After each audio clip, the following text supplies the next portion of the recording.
Herbert von Karajan is regarded as the greatest orchestral conductor ever to mount the podium. Yet he was also a mountain climber, drove Formula One supercars, and enjoyed fast motorcycling.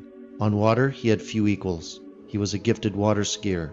He sailed super yachts around the world, and was in a class of his own as a scuba diver. At the age of 54, he descended Mont Blanc on skis.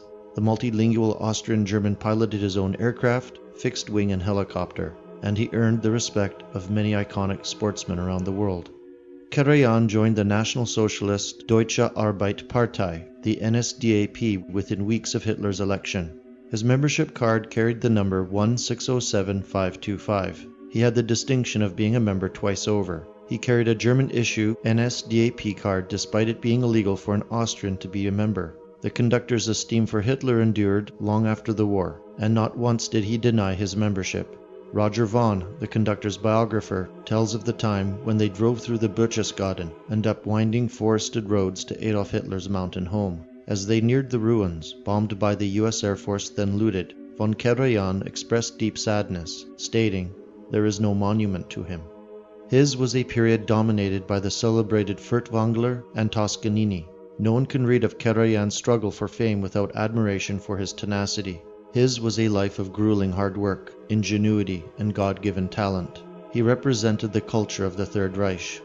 Upon Germany's defeat, the conductor was persecuted by the forces of occupation. Like millions of others, he was denied the means to support himself or his family. Until December 1948, when he was finally cleared by the Allies, he lived in St. Anton, a remote wooded area north of Milan. Partisans would have murdered him had they known of his existence there. Karajan's association with National Socialism never troubled him, however. He wouldn't discuss the matter other than declaring, "I would not change anything I have done."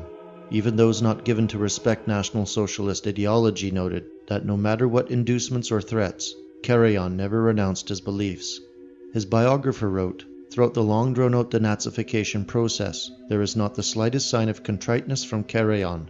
One might question his ethics, but not his toughness, his strength of purpose, his self-assured single-mindedness.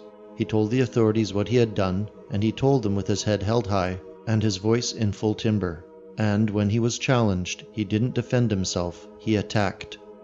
The last musical work performed on Berlin radio before it went off the air in May 1945 was Anton Bruckner's 7th Symphony in E major. In 1989, on a date many might regard as a tribute to the Führer's 100th birthday anniversary, Herbert von Karajan led the Vienna Philharmonic in his final performance with this same monumental work. The famed British diplomat Les Liège, an ardent classical music expert, was a close friend of Karajan.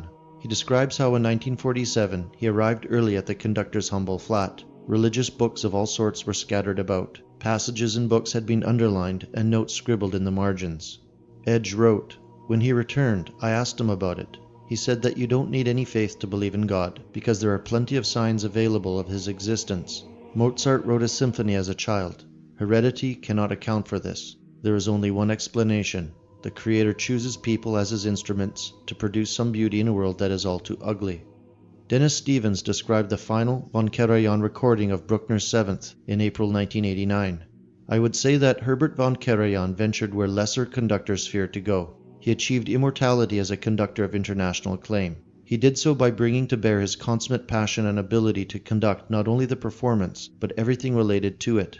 We see and hear him now at the height of his powers, superbly able to keep a Bruckner symphony spinning not like a top, but rather like some celestial sphere, massive, glowing, and infused with cosmic power." Karajan exemplified this Germanic oversoul, that very same which conducts and unites all ethnic Europeans, wherever they stand in this world.